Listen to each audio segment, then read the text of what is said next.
ನಾವು ನೋಡ್ರಿ ಇವತ್ತು ಒಂದ ವಿಡಿಯೋದಾಗ ಎರಡು ರೀತಿ ದಿಢೀರ್ ದೋಸೆ ಮತ್ತು ಎರಡೂ ದೋಸೆನೂ ಮಸ್ತಂಗೆ ಗರಿ ಗರಿಯಾಗಿ ಬರುವಂಗೆ ಯಾವ ರೀತಿ ಮಾಡೋದಂತ ಹೇಳ್ತೀನಿ. ಅದಕ್ಕಿಂತ ಮೊದಲು ನಿಮ್ಗೆ ಪ್ರಿಯಾಸ್ ಕಿಚನ್ಗೆ ಸ್ವಾಗತ.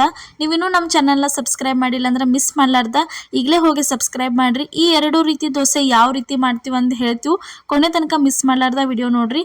ಇಲ್ಲಿ ನೋಡ್ರಿ, ಈ ಕಪ್ ಆಗುವಷ್ಟ ಇಲ್ಲಿ ಏನೈತಲ್ಲ 1 ಕಪ್ ಹೆಸರು ಕಾಳು ಮತ್ತು 1 ಕಪ್ ಉದ್ದಿನಬೇಳೆ ನೆನ್ಯಾಕ ಇಟ್ಟಿದ್ದೀವಿ. ಒಂದು 4 ರಿಂದ 5 ತಾಸು ನೆನೆ ಇಟ್ಟರೆ ಸಾಕ್ರಿ. ಇದನ್ನು ದಿಢೀರಾಗೇನ ಮಾಡ್ಕೋಬೋದು. ಅದಾದ್ಮೇಲೆ ಇದನ್ನು ಇಲ್ಲೇ ಅದ್ರ ಜೊತೆನ ಏನೈತಲ್ಲ ಅದ ಗ್ಲಾಸ್ಲೇನ 1 ಗ್ಲಾಸ್ ಅದ ಕಪ್ಪಿಲಿನ 1 ಕಪ್ ಆಗುವಷ್ಟ ಈ ರೀತಿ ಸಣ್ಣ ರವೆ ನೆನೆ ಇಟ್ಟಿದ್ದೀವಿ. ನೆಕ್ಸ್ಟ್ ಅದಾದ್ಮೇಲೆ ನೋಡ್ರಿ, ಈಗ ಇದನ್ನ ಮಿಕ್ಸಿಗೆ ಹಾಕೊಂಬರತ್ತೀವಿ ನೋಡ್ರಿ. 4 ತಾಸು ಅಥವಾ 5 ತಾಸು ಆದ್ಮೇಲೆ ಪೂರ್ತಿ ನೆನೆದಾವು. ಇವಾಗ ಅದನ್ನ ಅಷ್ಟು ಎಲ್ಲ ಮಿಕ್ಸಿಗೆ ಹಾಕೊಂಬರತ್ತೀವಿ ನೋಡ್ರಿ. ರವಾ ಮತ್ತು ಹೆಸರು ಕಾಳು ಮತ್ತು ಉದ್ದಿನಬೇಳೆ ಏನು ನೆನೆ ಇಟ್ಟಿದ್ವಲ್ಲ ಅದನ್ನು ಮಿಕ್ಸಿಗೆ ಹಾಕೊಂಡು ಬಂದ ಇಲ್ಲೇ ತಕ್ಕೋತೀವಿ ನೋಡ್ರಿ. ಈ ರೀತಿ ಪೇಸ್ಟ್ ಮಾಡ್ಕೊಂಡ್ರೆ ಮುಗಿತ್ರಿ. ಇದು ದೋಸೆ ಹಾಕಕ್ಕೆ ಭಾರಿ ಬೆಸ್ಟ್ ಹಂಗೆ ರೆಡಿಯಾಗಿ ಬರ್ತೈತೆ ನೋಡ್ರಿ. ಈ ರೀತಿ ಅಷ್ಟು ಎಲ್ಲ ಮಿಕ್ಸಿಗೆ ಹಾಕೊಂಡು ಬಂದ ಕೂಡಲೇ ಇದಕ್ಕೇನೈತಲ್ಲ ರುಚಿಗೆ ತಕ್ಕಷ್ಟು ಸ್ವಲ್ಪ ಉಪ್ಪು ಹಾಕ್ಬೇಕ್ರಿ. ರುಚಿಗೆ ತಕ್ಕಷ್ಟು ಉಪ್ಪು ಆದ್ಮೇಲೆ ಇದಕ್ಕೇನೈತಲ್ಲ ಸ್ವಲ್ಪ ಒಂದು ಚಿಟಿಕೆ ಆಗುವಷ್ಟು ಸೋಡಾ ಹಾಕಿ ಪೂರ್ತಿ ಎಲ್ಲ ಇದನ್ನು ಚೆಂದಂಗೆ ಮಿಕ್ಸ್ ಮಾಡ್ಕೋಬೇಕು ನೋಡ್ರಿ. ಈ ಥರ ಮಿಕ್ಸ್ ಮಾಡ್ಕೊಂಡು ಏನೈತೆ ದಿಢೀರಾಗೇನ ನೀವು ದೋಸೆ ಮಾಡ್ಬೋದು. ಯಾವುದೇ ರೀತಿ ಹಿಟ್ಟು ನೆನೆಸಿಡೋ ಅವಶ್ಯಕತೆನೇ ಇಲ್ಲ, ಏನೂ ಇಲ್ಲ. ನೀವು ಬೆಳಗ್ಗೆ ಎದ್ದು ಕೂಡಲೇ ಹೆಸರು ಕಾಳು ಉದ್ದಿನಬೇಳೆ ನೆನೆ ಇಟ್ಟು ನಾಷ್ಟ ಹೊತ್ತಿಗೆ ಅನ್ನೋಷ್ಟೊತ್ತಿಗೆ ನೀವು ಏನೈತೆ ಮಿಕ್ಸಿಗೆ ಹಾಕ್ಕೊಂಡು ಮಾಡ್ಕೊಂಡು ತಿನ್ಬೋದು. ಭಾರಿ ಬೆಸ್ಟ್ ಆಕವು. ಹಿಟ್ಟಂತರೂ ರೆಡಿ ಆಯ್ತು, ನೆನೆಸೋ ಅವಶ್ಯಕತೆನೇ ಇಲ್ಲ. ಅದನ್ನು ಇಲ್ಲೇ ತವಾ ಅಂತರೂ ಕಾದೈತಿ. ತವಕ್ಕೊಂದು ಸ್ವಲ್ಪ ಈ ರೀತಿ ನೀರು ಗೊಜ್ಜೆ ಒರೆಸ್ಕೊಂಡು ತಕ್ಕೊಂಡು ದೋಸೆ ಹಾಕಕ್ಕೆ ಸ್ಟಾರ್ಟ್ ಮಾಡಿದ್ವಿ ನೋಡ್ರಿ. ಈ ಥರ ದೋಸೆ ಹಾಕಿ ಚೆಂದಂಗೆ ತಿಡ್ಕೋಬೇಕ್ರಿ. ಅದನ್ನು ನೋಡ್ರಿ, ಈ ಥರ ರೌಂಡಂಗೆ ತಿಡ್ಕೊಂಡ್ರೆ ಅಂದ್ರೆ ಮಸ್ತಂಗೆ ಗರಿ ಗರಿಯಾಗಿ ಹೆಸರು ಕಾಳು ದೋಸೆ ರೆಡಿಯಾಗಿ ಬರ್ತಾವೆ. ಒಂದ್ಸಲ ಟ್ರೈ ಮಾಡ್ಕೊಂಡು ನೋಡ್ರಿ, ಭಾರಿ ಕ್ರಿಸ್ಪಿಯಾಗಿ ಬರ್ತಾವೆ. ಪದೇ ಪದೇ ನೀವು ಇದೇ ರೀತಿ ಮಾಡ್ಕೊತೀರಿ. ಅಕ್ಕಿ ದೋಸೆ ತಿಂದು ಏನರ ಬೇಜಾರು ಅನ್ಸತ್ತಿತ್ತಂದ್ರೆ ಡಿಫ್ರೆಂಟಾಗಿ ಈ ಥರ ಏನೈತಲ್ಲ ಒಂದ್ಸಲ ಹೆಸರು ಕಾಳು ದೋಸೆ ಟ್ರೈ ಮಾಡ್ಕೊಂಡ ನೋಡ್ರಿ. ಇಷ್ಟು ಒಂದು ಸ್ವಲ್ಪ ಇದು ಬೇಂದ ಮೇಲೆ ಇದಕ್ಕೇನೈತಲ್ಲ ಸುತ್ತಲೂ ಎಲ್ಲ ಚೆಂದಂಗೆ ಎಣ್ಣೆ ಬಿಟ್ಟು ಒಂದು 4 ರಿಂದ ಅಥವಾ 3 ರಿಂದ 4 ನಿಮಿಷ ಆಗುವಷ್ಟು ಚೆಂದಂಗೆ ಇದನ್ನು ಹೈ ಫ್ಲೇಮ್ ಒಳಗಿಟ್ಟು ಈ ರೀತಿ ಬೇಯಿಸಿದ್ರೆ ಅಂದ್ರೆ ಮಸ್ತಂಗೆ ಕ್ರಿಸ್ಪಿಯಾಗಿ ಗರಿ ಗರಿಯಾಗಿ ಹೆಸರು ಕಾಳು ದೋಸೆ ಅಂತೂ ತಿನ್ನೋಕೆ ರೆಡಿಯಾಗಿ ಬರ್ತೈತೆ ನೋಡ್ರಿ. ಸಾಂಬಾರು ಅಥವಾ ಚಟ್ನಿ ಜೊತೆ ತಿನ್ನೋಕೆ ಭಾರಿ ಅಂದ್ರೆ ಭಾರಿ ಬೆಸ್ಟ್ ಅನ್ನಿಸ್ತೈತಿ. ಒಂದ್ಸಲ ಈ ಹೆಸರು ಕಾಳು ದೋಸೆ ಏನೈತಲ್ಲ ನೀವು ಟ್ರೈ ಮಾಡ್ಕೊಂಡು ನೋಡ್ರಿ. ಮನ್ಯಾಗ ಯಾವ ರೀತಿ ಆಕೈತೆ ಅನ್ನೋದು ನಮಗೂ ಕಮೆಂಟ್ ಒಳಗೆ ತಿಳಿಸ್ರಿ. ನೋಡ್ರಿ ಯಾವ ರೀತಿ ಬಂದತೆ ಅಂತ ತೋರ್ಸಾತೀವಿ ನೋಡ್ರಿ. ಹಂಚಿಗೆ ಒಂದು ಸ್ವಲ್ಪ ತವೆಗೆ ಅಂಟ್ಕೊಂಡಿಲ್ಲ ಏನಿಲ್ಲ, ಎಷ್ಟು ಮಸ್ತ್ ತಾನಾಗಿ ಎದ್ದು ಬರತೈತಿ. ಅಷ್ಟು ಭಾರಿ ಅಂದ್ರೆ ಭಾರಿ ಕ್ರಿಸ್ಪಿಯಾಗಿ ಬಂದೈತಿ ನೋಡ್ರಿ. ದೋಸೆ ರೆಡಿ ಆಯ್ತು ನೋಡ್ರಿ. ಇವಾಗ ಹೆಸರು ಕಾಳು ದೋಸೆ ತೋರ್ಸಾತೀವಿ ಯಾವ ರೀತಿ ಆಗೈತೆ ಅಂಥೇಳಿ. ಇದೇ ಥರ ಇನ್ನೊಂದು ಥರ ದೋಸೆ ನಾವು ಇಲ್ಲೇ ನೆಕ್ಸ್ಟ್ ನಿಮ್ಗೆ ಮಾಡೇ ತೋರಿಸ್ತೀವಿ. ಈ ದೋಸೆ ಏನೈತಲ್ಲ ಮಿಸ್ ಮಾಡಲಾರ್ದ ಒಂದ್ಸಲ ಟ್ರೈ ಮಾಡ್ಕೊಂಡು ನೋಡ್ರಿ. ಹೆಸರು ಕಾಳು ದೋಸೆ ಅಂತೂ ರೆಡಿ ಆಯ್ತು. ಇಲ್ಲಿ ನೆಕ್ಸ್ಟ್ ಏನೈತಲ್ಲ ಅದನ್ನು ಸರ್ವ್ ಮಾಡತ್ತೀವಿ ನೋಡ್ರಿ. ಇಲ್ಲಿ ಏನೈತಲ್ಲ ಇವಾಗ ಇನ್ನೊಂದು ಥರ ದಿಢೀರ್ ದೋಸೆ ಅಂತಲೇ ಹೇಳ್ಬೋದು.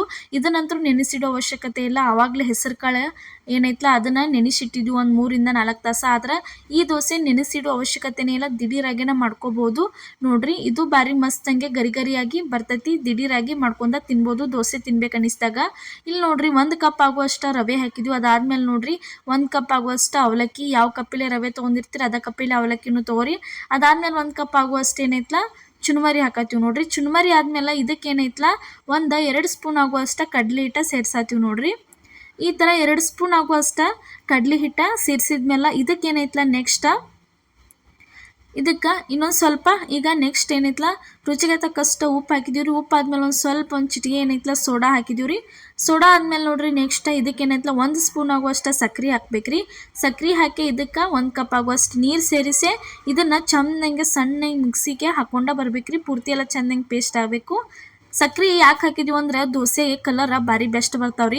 ನೀವು ದಿಢೀರ್ ದೋಸೆ ಮಾಡಿರಿ, ಯಾವ್ದು ಬೇಕಾದ ಅಕ್ಕಿ ದೋಸೆ ಯಾವ್ದು ಬೇಕಾದ ದೋಸೆ ಮಾಡಿರಿ, ಎಲ್ಲಕ್ಕೂ ಏನೈತಲ್ಲ ಒಂದು ಸ್ವಲ್ಪ 1 ರಿಂದ 2 ಸ್ಪೂನರೇ ಸಕ್ರೆ ಹಾಕೋತ ಬರ್ರಿ. ಅಂದ್ರೆ ದೋಸೆ ಕ್ರಿಸ್ಪಿಯಾಗಿನೂ ಬರ್ತಾವೆ, ಅದೇ ರೀತಿ ಮಸ್ತ್ ಕಲರ್ ಚೆಂದಂಗೆ ಬರ್ತಾವ್ರಿ ನೋಡ್ರಿ. ಈ ರೀತಿ ಆಗ್ಬೇಕು ನೋಡ್ರಿ ಹಿಟ್ಟು. ಈ ಥರ ಆತಂದ್ರೆ ಹಿಟ್ಟಂತೂ ರೆಡಿ ಆಯ್ತು. ಈಗ ಕಾದತಿ ಹಂಚಿಗೆ ಸ್ವಲ್ಪ ನೀರು ಗೊಜ್ಜಿ ಈ ಥರ ಎಲ್ಲ ಒರೆಸಿ ತಗೊಂಡು ಅದ್ರ ಮೇಲೆ ದೋಸೆ ಹಾಕಕ್ಕೆ ಸ್ಟಾರ್ಟ್ ಮಾಡ್ತೀವಿ ನೋಡ್ರಿ. ಈಗ ಈ ಥರ ಏನೈತಲ್ಲ ಹಿಟ್ಟು ತೊಗೊಂಡ ಇದನ್ನು ಹಾಕಿ ಇಲ್ಲೇ ಚೆಂದಂಗೆ ದೋಸೆ ತೀಡ್ತೀವಿ ನೋಡ್ರಿ. ಯಾವುದೇ ರೀತಿ ಹಿಟ್ಟು ನೆನೆ ಇಡೋ ಅವಶ್ಯಕತೆನೇ ಇಲ್ಲರಿ. ಎರಡೂ ಏನೈತಲ್ಲ ದಿಢೀರಾಗೆ ಮಾಡ್ಕೋವಂಥ ದೋಸೆನ ನಾವು ನಿಮಗೆ ಇವತ್ತು ಮಾಡಿ ತೋರಿಸಿದ್ದೀವಿ. ಇವಂತರೂ ಭಾರಿ ಬೆಸ್ಟಾಗಿ ಬರ್ತಾವ್ರಿ. ಒಂದ್ಸಲ ಮನ್ಯಾಗ ಈ ಥರ ದಿಢೀರ್ ದೋಸೆ ಟ್ರೈ ಮಾಡಿರಿ ನಾಷ್ಟಕ್ಕೆ. ಉಪ್ಪಿಟ್ಟು ಅವಲಕ್ಕಿ ತಿಂದ ಬೇಜಾರು ಅನ್ನಿಸ್ತಿರ್ತೈತಲ್ಲ ಒಮ್ಮೊಮ್ಮೆ, ಅವಾಗ ಏನೈತಲ್ಲ ಪಟ್ನ ದಿಢೀರಾಗಿ ಈ ಥರ ದೋಸೆ ಮಾಡ್ಕೋಬೋದು. ಮತ್ತು ಏನಾರ ಟೇಸ್ಟ್ ಬಾಯಿ ರುಚಿಗೆ ಬದಲ್ಬೇಕಂತಂದ್ರೆ ಆ ರೀತಿ ಹೆಸರು ಕಾಳು ಏನೈತಲ್ಲ ಒಂದು 3 ತಾಸು ನೆನೆ ಇಟ್ಟು ಫಸ್ಟ್ ಮಾಡಿದ್ದೀವಲ್ಲ ಆ ಥರ ದೋಸೆನೂ ನೀವು ಮಾಡ್ಕೊಂಡ ತಿನ್ಬೋದ್ರಿ. ಇಲ್ಲಿ ನೋಡ್ರಿ ಇವಾಗ ಸುತ್ತಲೂ ಎಲ್ಲ ಚಂದಂಗೆ ಇದಕ್ಕೆ ಈ ಥರ ಎಣ್ಣೆ ಹಚ್ಕೋಬೇಕ್ರಿ. ಎಣ್ಣೆ ಹಚ್ಕೊಂಡ ಚಂದಂಗೆ ಸ್ವಲ್ಪ ಕೆಂಪಾಗೋ ತನಕ ಇದನ್ನು ಬೇಯಿಸ್ಕೊಂಡ್ರೆ ಅಂದ್ರೆ ಮಸ್ತಂಗೆ ದಿಢೀರ್ ದೋಸೆ ಅಂತೂ ತಿನ್ನೋಕೆ ರೆಡಿಯಾಗೇ ಬರ್ತೈತೆ ನೋಡ್ರಿ. ಇದೇ ಥರ ಇನ್ನೂ ಹಲವಾರು ರೆಸಿಪಿಗಳನ್ನ ನಮ್ಮ ಪ್ರಿಯಾಸ್ ಕಿಚನ್ ಚಾನಲ್ ಒಳಗೆ ಹಾಕಿದ್ವಿ. ಒಂದ್ಸಲ ಮಿಸ್ ಮಾಡಲಾರ್ದು ಹೋಗಿ ರೆಸಿಪಿಗಳನ್ನ ನೋಡ್ಕೊಂಬರ್ರಿ. ಪ್ರತಿಯೊಬ್ಬರಿಗೂ ಯೂಸ್ಫುಲ್ ಆಗುವಂಥ ರೆಸಿಪಿಗಳನ್ನ ಹಾಕಿವು ನೋಡ್ರಿ. ದೋಸೆ ಯಾವ ರೀತಿ ಬಂದತ್ತೆ ಅಂತ ಹೇಳಿ ನಿಮಗೆ ತೋರ್ಸಾತೀವಿ. ಮಸ್ತ್ ಹೆಂಗೆ ಗರಿ ಗರಿಯಾಗಿ ತೆಳ್ಳಂಗೆ ಪೇಪರ್ ಥರ ದೋಸೆ ರೆಡಿಯಾಗೆ ಬಂದೈತೆ ನೋಡ್ರಿ. ಇವಾಗ ಇದು ದೋಸೆ ರೆಡಿ ಆಯ್ತು ನೋಡ್ರಿ. ತೆಗ್ಯಾತೀವಿ ನೋಡ್ರಿ. ಇದನ್ನು ಪ್ಲೇಟಿಗೆ ಭಾರಿ ಬೆಸ್ಟ್ ಆಗೈತಿ. ಇವತ್ತು ನಾವು ಮಾಡಿದಂಥ 2 ಥರ ದೋಸೆ ನಿಮ್ಗೆ ಇಷ್ಟ ಆಗೈತೆ ಅನ್ಕೋತೀನಿ ರೀ. ಇಷ್ಟ ಆಗಿದ್ರೆ ಮಿಸ್ ಮಾಡಲಾರ್ದ ಲೈಕ್ ಮಾಡಿ, ಶೇರ್ ಮಾಡಿ, ಕಮೆಂಟ್ ಮಾಡಿರಿ. ಅದೇ ರೀತಿ ಸಬ್ಸ್ಕ್ರೈಬ್ ಮಾಡಿರಿ ನಮ್ಮ ಚಾನಲ್ನ ಫ್ಯಾಮಿಲಿ ಮತ್ತು ನಿಮ್ಮ ಫ್ರೆಂಡ್ಸಿಗೂ ಶೇರ್ ಮಾಡಿ. ಎಲ್ಲರಿಗೂ ನಮಸ್ಕಾರ.